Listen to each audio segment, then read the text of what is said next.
Olá, hoje a gente está com mais um episódio dessa série que a gente tem gravado falando sobre o futuro, né? A série Vamos Pensar o Futuro. E hoje a gente está com o Lucas Raabe aqui. O Lucas ele trabalha já há algum tempo na Prudential, que é uma seguradora, a maior seguradora do mundo, eu acho, você vai falar isso, mas eu acho que é. Eu até sou cliente da Prudential, porque ele é meu life planner, né? Descobri isso agora, finalmente, né? Resolveu minha vida não, né? Porque para resolver minha vida, nesse caso, eu tenho até que morrer, né? Mas resolver minhas preocupações, que eu acho que é o mais importante. Então, assim, nós nos conhecemos, na verdade, né? O Lucas conheceu o escritório, trabalhando com alguns clientes do próprio agro. E o que eu acho interessante dessa conversa de hoje, eu estou fazendo uma primeira apresentação, mas eu já vou emendar na primeira pergunta antes dele falar qualquer coisa, é entender um pouco o que é que a gente precisa, o que é que cada família, o que é que cada pessoa precisa de ter atenção quando se fala de futuro, que muitas vezes é incerto, não é? A gente trabalha com incertitude da vida, então, e acho que o seguro entra muito nisso, né? Então, por que isso é interessante? Porque isso deve ser um fator de preocupação das pessoas. Eu acho que a gente começa. Obrigado em primeiro lugar, por você estar aqui e fala um pouco pra gente desse ambiente que você vive. E, obviamente, quero, pouco a pouco, a gente puxando as experiências que você tem. Claro. Obrigado pelo convite, mais uma vez, né? Meu cliente está protegido, né? A família está protegida. Minha mulher agradece. Me agradece. Mas, contar um pouquinho da minha história, eu estou no mercado do agro tem 8 anos. Estou na Prudential há quase 9 e fui trabalhar no mercado do agro porque eu entendi que o mercado do agro era uma oportunidade para esse mercado de seguros. Principalmente pelas estruturas das famílias lá, né? As estruturas de rodar muita operação CPF, as pessoas não terem essa preocupação de imprevistos futuros, né? Onde o planejamento junto com o seguro de vida se encaixam perfeitamente nisso. Principalmente nas questões de liquidez, né? Para pagamento de impostos, TCMDs, né? E também para a tranquilidade da família. Eu brinco que tem 2 tipos de morte, né? A morte morrida, né? E morte financeira. Às vezes ele está preocupado demais com a empresa e a família fica de lado, ou a pessoa está demais com a família e deixa a empresa de lado. E querendo ou não, a gente tem que entender os riscos da operação, né, e o seguro sendo mais uma ferramenta para isso aí. E principalmente, você falou uma coisa que é interessante, assim, que o agro, e a gente que navega muito, anda muito pelo agro, né, anda muito estrada de chão aí e conhece as famílias, conhece as histórias das famílias, que são sempre histórias belíssimas, né? Mas uma coisa que é a parte bonita é a parte que nos preocupa também, porque como essas pessoas do agro são muito ligadas ao trabalho, ao produzir, e elas são muito focadas e gostam disso, né? Sim. Interessante que elas gostam disso. Muitas vezes elas vão deixando de lado a estruturação, a organização, e o patrimônio vai crescendo, ainda mais nos últimos 10 anos, o patrimônio vai crescendo, a complexidade vai crescendo, e a pessoa ainda se vê como produtor rural lá de trás, né? Exatamente, essa estrutura é muita atenção, porque você vai no agro, a palavra trabalho, né? É o que move eles. A gente vê que o mercado, até em termos de horário, né, funciona totalmente diferente. Né? 5 horas da manhã está todo mundo já trabalhando, aquela questão toda. É o que você falou, eles evoluíram demais da porteira para dentro e da porteira para fora ficaram muitas coisas que eles acharam que, produtor rural só planta. Não, mas o tamanho do patrimônio nos últimos, principalmente 10 anos, que chegou ao patamar desses produtores, eles têm que começar a ter essa estrutura para a porteira para fora. A gente sabe a tecnologia do agro, mas muitas famílias estão pecando, né, ali no lado de gestão, lado familiar, de estrutura desses patrimônios. E sempre tem eventos de sucessão. As pessoas pensam em sucessão, sempre estão ligadas à morte. Evidentemente, essa sucessão a mais certa, a mais definitiva. Tem um cliente meu que fala que morrer é a última coisa que ele vai fazer na vida. Quer dizer, é a mais definitiva, mas não é a com a qual você conversa mais, evidentemente. Eu acho que hoje a gente tem que explorar isso. Não é a única sucessão que existe. A gente tem sucessão em gestão, a gente tem sucessão porque chegam novas gerações. Mas vamos falar dessa sucessão que é a mais definitiva, que tem muitas vezes um evento morte, às vezes um evento de afastamento permanente da pessoa e tal. Conta alguma experiência que você tem de pessoas que não estavam estruturadas ou de pessoas que você estruturou antes de um evento desse? Teve um grande produtor do Mato Grosso, né, uma família grande, que ele descobriu um câncer, né, um terminal, e não tinha estrutura nenhuma. A empresa é uma família bem conhecida e o médico deu 6 meses de vida para ele. E você imagina, a operação dele rodava 100% no CPF dele, não tinha CNPJ, não tinha nenhuma estrutura. O que eu falei? Na hora que ele se viu, ele me ligou.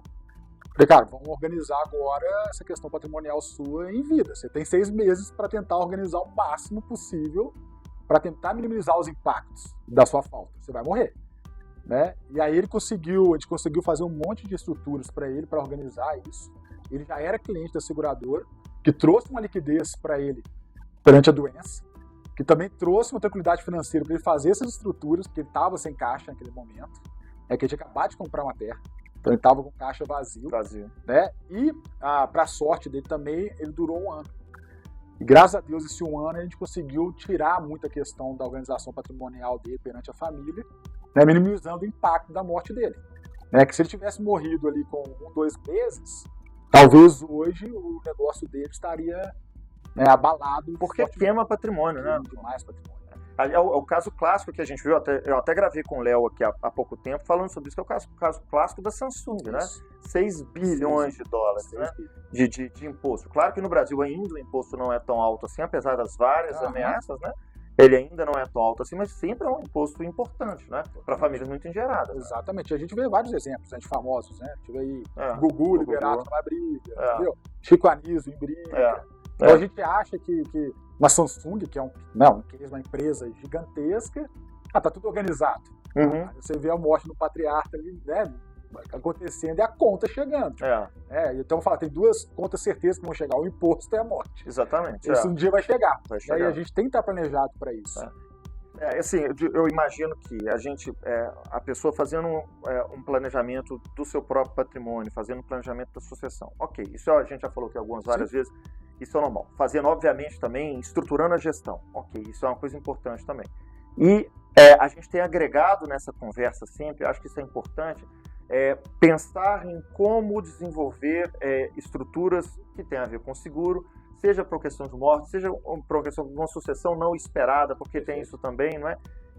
Na prática, como que isso acontece? O camarada vai lá, ele pensa, bom, eu tenho um patrimônio aqui, tenho um patrimônio de 1 bi, tenho um patrimônio de 500 milhões. Essa transição desse patrimônio vai custar tanto, aí eu vou e faço uma pólice nesse valor. Como que é isso na prática? A gente tenta entender a estrutura que o cliente está naquele momento, né? Às vezes está no momento 0 ali, que a gente fala, você não pode morrer, né? Ele não tem nada. A gente tenta entender o impacto da morte naquele momento. Ou uma morte, ou literalmente também outros imprevistos que podem acontecer, que o negócio dele também depende 100% dele, né? E o agro isso é muito comum, né? O intelectual ali da pessoa, né? Ela toma conta de tudo, ela tem a noção de tudo. Sim. Né? Então a gente faz cálculos exatamente em cima disso. Né? A gente pega um valuation ali de patrimônio, né? Faz um cálculo em cima de quanto custaria o imposto do inventário, do TCM dele, por exemplo, e leva uma apólice de seguro para aquilo. E automaticamente também a gente tenta levar uma apólice de seguro para a família. Porque aquele imposto vai liberar a questão inventarial. Mas a família também depende daquele negócio para sobreviver. Então ela tem uma liquidez também para continuar mantendo o padrão de vida e as preocupações da família. Né? Então a gente faz muito esse trabalho que é entender o contexto todo. É lógico, uma família mais estruturada, né, a gente também tenta entender morte de sócios, né, a saída da sociedade numa morte, as cláusulas de mortalidade, né, as estruturas, que às vezes só o patrimônio está estruturado em CNPJs e tudo mais, mas o CPF ainda está rodando muita coisa, né, ou a pessoa não integralizou muita coisa nas estruturas.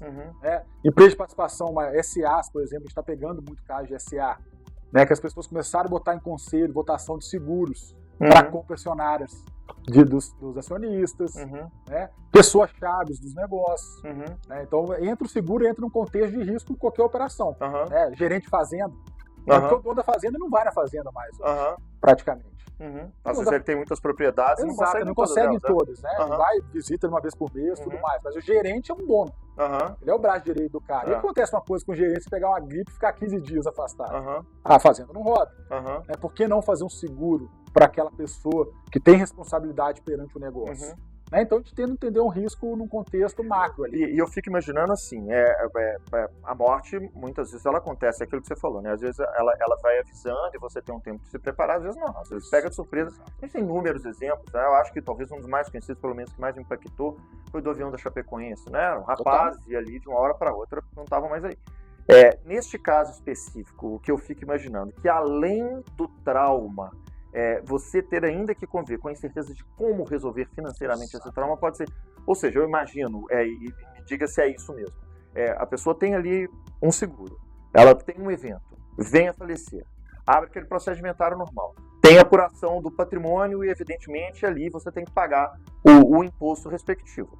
Aí, neste momento, a seguradora já está ali garantindo aquele dinheiro para pagar aquele Exatamente. Aquele Hoje o prazo médio de pagamento das seguradoras do Brasil, até por lei, depois da documentação entregue, é 30 dias. Uhum. Né? Eu, por experiência, eu tive 4 mortes em 9 anos de seguradora. O prazo médio de pagamento foi 5 dias. Uhum. Né? É muito rápido o pagamento. O dinheiro está liberado. Então, o dinheiro, assim, eu brinco, o meu cheque chega muito mais rápido que qualquer cheque. Exato. Né? E a falta de liquidez no mercado hoje é muito grande. Uhum. Principalmente no mercado agro. Uhum. Né?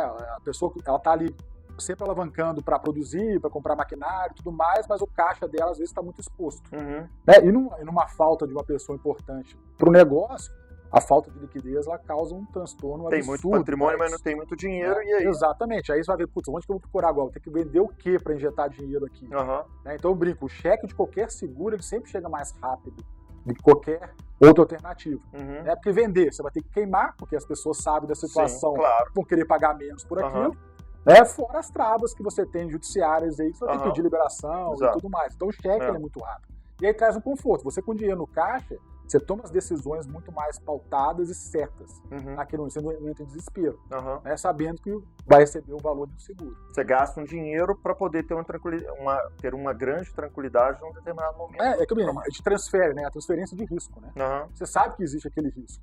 Né? E normalmente fluxo de caixa, de empresa, não serve para partes sucessórias. Uhum. Né? Elas estão para alavancagem da empresa, claro, crescimento da empresa e tudo mais. Então você transfere aquele risco para uma seguradora, sabendo que o fato da morte, da falta de alguém vai ocorrer um dia, sem saber o dia. Se a gente soubesse o dia que fosse ocorrer, a gente faria um dia antes. Seria muito mais barato. Lógico, né? Mas mesmo assim, você traz uma redução tributária muito forte perante uma apólice segura. Porque você nunca paga o capital. Você tem uma necessidade de um capital para pagamento, por exemplo, de um posto, você vai pagar muito menos para ter direito a esse capital. Então você ainda reduz a sua carga tributária perante o imposto. E eu fico imaginando assim que o seu trabalho, a sua conversa, obviamente, estou falando um pouco da questão comercial disso, mas a sua conversa deve ser, quando você anda no mundo agro, que é um mundo, de novo, está muito focado nas questões técnicas e de produção, deve ser uma conversa difícil, uma conversa de criação de conceito, não é?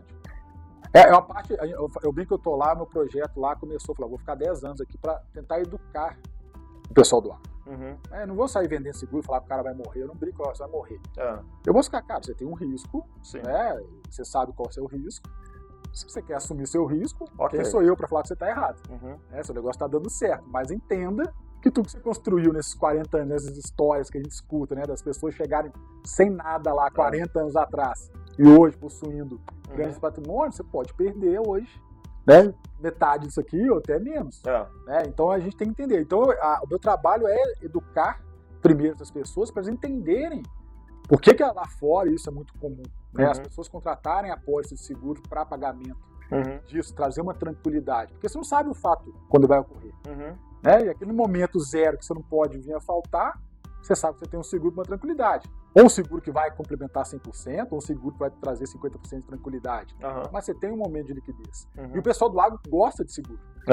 Né? Eles fazem seguro para o plantio, eles fazem seguro da caminhonete deles, fazem seguro da colheitadeira deles. Eu falo, do ativo principal, que é você não tem. E tá o patrimônio rodando 100%. O crédito depende do seu CPF. Lógico. E aí? Né? Como é que fica, né, no afastamento seu, numa morte sua? Né? E as pessoas começam a entender isso. E na pandemia teve essa virada de chave comigo no mercado. Que as pessoas entenderam, começaram a ver o vizinho ter, né, uma morte do vizinho, um conhecido. Ele falou, opa, imagina se tivesse acontecido comigo. Né? Começa a doer no bolso ali, começa a entender os impactos que a gente conversou lá atrás e as pessoas começam a acionar. E hoje, graças a Deus, as pessoas conversam de uma forma mais suave com relação ao seguro de vida. Né? Entendendo para que serve. Tem um momento, eu estou falando em termos de jornada, né? Tem um momento em que uma família tem que se preocupar mais do que... Evidentemente, a pessoa não tem nada, não tá... É claro que você tem realidades distintas. Quando você vê a jornada de uma família, desde o começo ali até o crescimento e tal, onde que a pessoa tem que ter atenção para essa virada de chave? Quando é que ele começa a precisar de um seguro? Eu acho que, por experiência própria, até no meu caso pessoal, né, eu tive a virada de chave quando meu pai, eu com 19 anos, contratei a primeira pólice de seguro de vida. Né, eu jogava vôlei profissional e meu pai falou, cara, toda pessoa, quando ela começa a se tornar independente financeiramente, ela vira um passivo para alguém. Né? E foi o que meu pai falou na época, você vira um passivo para mim, se acontecer algo, você vai cair no meu colo. será que você quer isso para mim? Você caiu. Eu paguei essa educação e tudo mais. E eu entendo que no agro, em qualquer negócio, não só no agro, esse momento chave é no momento que você começa a construir algo. Uhum. Você tem um propósito para frente de legado, de construir alguma coisa importante, que você proteger esse negócio. Uhum. E talvez aquele negócio inicial, a pessoa é a pessoa-chave do negócio. Então, ela começando tendo o seguro dela inicialmente, protegendo ela, que é a fonte ali de crescer o negócio e tudo mais, e depois, quando o negócio começar a se tornar mais complexo, você entendendo o risco das operações. E aí, diversificando, obviamente, o seguro. Porque exatamente nesse momento zero da pessoa ter, é mais fácil dela comprar, porque ela entende, a preocupação dela normalmente é a família. Uhum. Né? Inicialmente, depois a empresa começa a crescer, ela fala, nossa, é a empresa, é agora. Tem um executivo aqui, tem uma pessoa que eu tenho que delegar isso, acontece uma coisa com essa pessoa. Então, a forma de contratação no momento inicial de qualquer operação, eu acho que é interessante. Uhum. Ah, legal. Ô, Lucão, assim, obrigado de novo pelo tempo aí. Acho que fica a mensagem, né, assim, sempre, né, a gente tentar antecipar e criar previsibilidade para eventos futuros que a gente desconhece. Exatamente. Eu acho que às vezes é o melhor remédio para a gente não tomar susto com as coisas que a vida vai apresentando para a gente. E o pessoal, principalmente do agro, eles estão acostumados com imprevistos, né? Uhum. Eles fazem cálculo claro. de venda futura, de hedge, né? Eles sabem que pode ter uma queda de safra, de chuva, né? de chuva, de tempo. Né? Então, ele controla o risco dele toda hora. Só que às vezes um risco que é nosso, a gente não acorda pensando no risco nosso. A gente vê um contexto diferente. Às vezes tem que chegar uma pessoa de fora e falar algo. Assim a pessoa realmente. Eu controlo todos os meus riscos, mas o meu risco aqui do negócio eu não estou controlando. Isso, e é claramente por isso que a gente chama essa forma de comunicar nossa aqui, que tenta inspirar pessoas exatamente com isso. Vamos pensar o futuro. Exatamente. Acho que a gente precisa pensar o futuro. Exatamente. É pro hoje, pro amanhã, pro futuro, né? Exatamente. De novo. De novo. Obrigado, cara. Obrigado. Até mais. Até a próxima. Até a próxima.